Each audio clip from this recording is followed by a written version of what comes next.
Hello, hello, hello. Wisdom of Womanhood podcast listeners.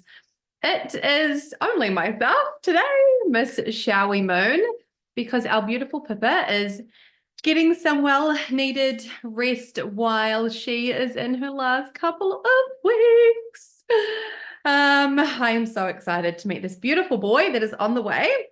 So that I'll come in, record an episode for us because something has come to me the last couple of days that I have spoken about many times, and there's kind of a bit of a topic about this in one of our early episodes when I talked about her story. However, it is the 1st of November as I'm recording this. It was Halloween yesterday, and we are into Scorpio season. And for those of you that don't know, I am very proudly a Scorpio sun sign. And so in this theme of darkness and edgy kind of Scorpio energy, I would love to dedicate this episode to talking about the witches. Oh, and the absolute devastation that has occurred over so many hundreds of years, taking us away as women from our natural intuition, our ability to be connected to the divine, to nature, our ability to work with herbs, to convene with animals, all of these parts of us that are so inherently within us that have been vilified and then have been turned into not only like horrible people as witches within all of our Disney movies and things like that, but also it's made so fucking ugly. You know, when you think of witch and the idea of a witch, what Disney did was that it took that, which was already, as we know, if you haven't, go back and listen to the episode I did on her story. You know, the whole theme of witches it was never witch hunts, it was woman hunts. Woman hunts that happened for so long and still happen all around the world to this day. People are murdered and raped and abused simply for being born as women and being women in the world.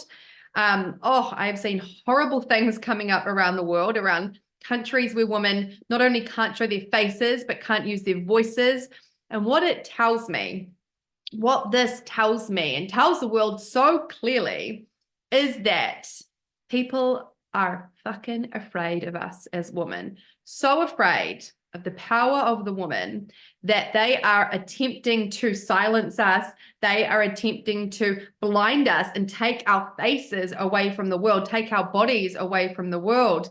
And the concept of the witch has been used fucking ferociously to try and do this. And I wanted to speak into it and bring it up again, because it's really easy for us to, first of all, forget the past and where we've been, but also as women live in privileged lives, you know, as women that get to live in countries where we are essentially free in so many ways. And I say that, and still, so in New Zealand, and still 1 in 4 to 5 women is sexually assaulted and harmed, and that's only the ones that are reported, and it's only about 1 in 10 that are reported. So there are still things that are happening today that are occurring to people simply because they are women. And so with the theme of Halloween and witches and stuff, I felt it was important to bring up again and to really ground us into a couple of things. First of all, if you are a woman that is living in a place where you have rights and you have a voice and you have the ability to make choices and to influence people for the good, please utilize these tools. If you are living in a situation where you have the ability to tap into your fucking magic, you know, whatever that is, to reclaim your own sexuality, which was one of those things that was labeled, you know, and I see so many women that I work with that have had sexual trauma or suppression of their sexuality. And of course, there is this shame around sexuality because for so long. It wasn't even that it's like, oh, we don't want to talk about it, it's uncomfortable. It's like, no, if you were in it, you were killed. Like if you were expressed your sexuality, you were killed.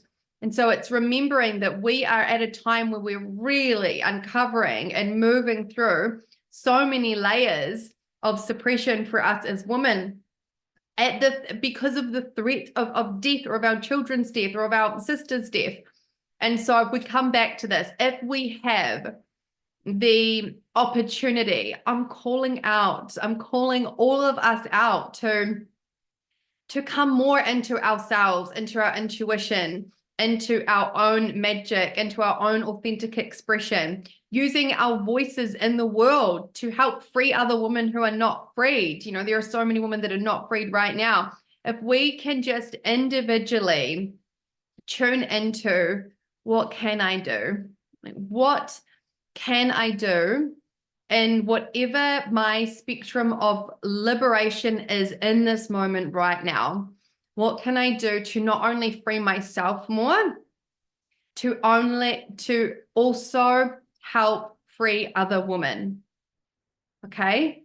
Because if we can come into that, and this term witch, you know, it was given to us because they were so fucking afraid of us. And you know what I say to that is that I feel as if the way forward is to prove to them that they were right.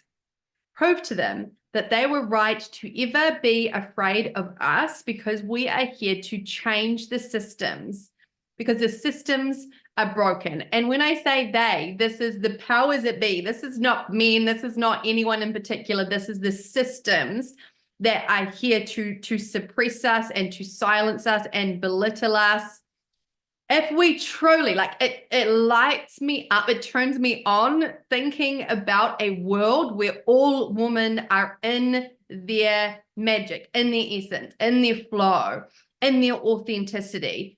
That's when great change happens. And I'm not talking about a matriarchy. I'm talking about us getting to be in that so we can find that balance within ourselves, in our own masculine, feminine, within the world, you know, union, all of these things. But in order for us to participate in that, we've got to fucking claim ourselves, you know, and we've got to find the pieces in us that still have that witch wound. Look, you know, the pieces in us that are still contributing to the comparison between women, the pieces in us that are still allowing the capitalist and consumerism industries to belittle us and make us feel like we're ugly and fat and unworthy. Like, how can we just pull back more on that and go, I don't want to choose this. I don't participate in systems and in a world that is trying to make us small for the convenience of others, when it is not helping anyone. It doesn't help our men when we're not in our power and in our truth. It doesn't help our children. It doesn't help our parents. All that it does is it keeps us in these broken, suppressive systems. And that's not what we're about, and it's not the way forward. And so with love, this is an invitation to reflect on maybe the generational trauma that is still sitting within you, because you've had women in your families that have been raped or silenced, or you notice that there's a part of you that still sees other women and shrinks, or sees other women and judges them. Like, all of this is not our natural state. This has been ingrained into us because, again, separated as women, we are much easier to control. And this is why it's all been part of an agenda. We're much easier to control and we're less of a threat. And so being really curious and seeing what's here for you, seeing if there are parts that are really heavy, you know, that might be generation upon generation that are sitting in your system, and seeking the help that you might need, you know, whether it is somatic therapists, breath work, you know, like all of the different sound healing, retreats, whatever it is, or if it's just your own nervous system health practices to help move things through, whether there are people in your life that you need to step away from that are, whether it's consciously or unconsciously, putting this like suppressive energy upon you because they're so afraid of you and your power. Please take some radical responsibility. The things that have happened in our generation lines within the collective of the feminine, They were never our fault. However, movement forward is our responsibility. Okay. And it's going to take all of us. So if you want some support on that to find yourself more in whoever you're meant to be in this world as this beautiful, because I really do believe every fucking woman is so beautiful. I literally could look at any woman and just like fall in love with her. And, you know, that didn't used to be the case for me. You know, when I still had so many of this stuff, that these things sitting there, every woman I looked at, I would tell myself I was ugly, or I would, or start judging her, or I would come up with all these stories so that I couldn't see myself in the reflection of her, because it was that whole separation wound. And, you know, I've been hurt by a woman. And so it was, this woman's going to hurt me, so I might as well just separate myself from her. And so if those things are still there, I'm sending love to that, you know, and still they come up sometimes. You know, I definitely still have it every now and then. It'll come up and I'm like, oh, hello. But it's that awareness piece around it, right? Okay. That came out. That was a lot. Oh, thanks, team. Oh. And then the next step in this is tuning more into our really nourishing, nurturing feminine self-care practices, coming back into our touch, coming back into our self-pleasure, into our breath, into our body,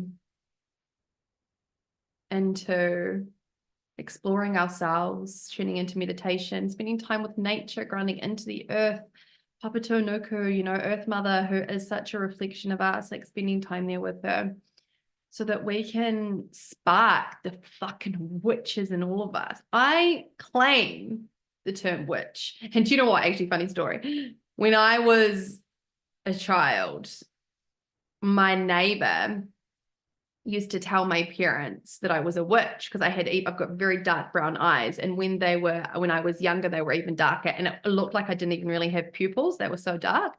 And yeah, the neighbor would tell my parents, like, your daughter is a witch. Turns out she was right. But amazing, right? Like that a grown-ass woman would have these things. And this is like in my lifetime still, like I have a neighbor trying to persecute and prosecute me and shame my parents literally just for the color of my eyes. Obviously, like, and I was a great kid, like I wasn't even like doing weird shit. Yeah, okay, so I'm going to finish by actually reading a post that came up the other day that I really want to land us into, because it's come up multiple times with some friends on social media, and it's all around the witch hunts, and I keep coming. I'm like, it's not the witch hunts, it's the woman hunts, and it's still happening and it's still active. So I'm going to finish with that, and that's going to be our episode.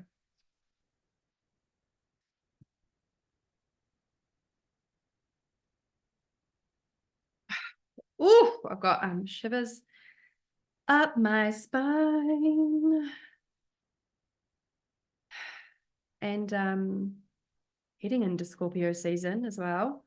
This is such a beautiful opportunity for us to dive into some darkness. I'm all about it as someone that's very comfortable in the darkness. Yeah, to do some self-exploration with maybe your resistance to your shadow, your resistance to death and taboo, and all of these subjects that are very much in the space of Scorpio energy, into your sexuality. Everything is heightened during Scorpio season in this space. So if it is an avenue, you know, if you're wanting to go into some shadow work, then this is the time to do it, friends. All right, here we go. Never forget, it was not witches who burned, it was women. Women who were seen as too beautiful, too outspoken, had too much water in the well. Yes, seriously, had a birthmark. Women who were too skilled with herbal medicine, too loud, too quiet, had too much red in their hair. Women who had a strong connection to nature, who danced, who sang, or anything else, really. Any woman was at risk of burning in the 1600s. Sisters testified and turned on each other when their babies were held under ice. Children were tortured to confess their experiences with witches by being fake executed in ovens. Women were held under water, and if they could float, they were guilty and executed. If they sank and drowned, they were innocent. Women were thrown off cliffs. Women were put in deep holes in the ground. It was not witches who burned or drowned or were buried alive. It was women. So let's not forget what was sacrificed in order for us to be able to be in our magic and be in our truth and be in our expression today. Let's not let all of those lives who are lost be for nothing. I love you, friends. Take care. Mwah, mwah, mwah.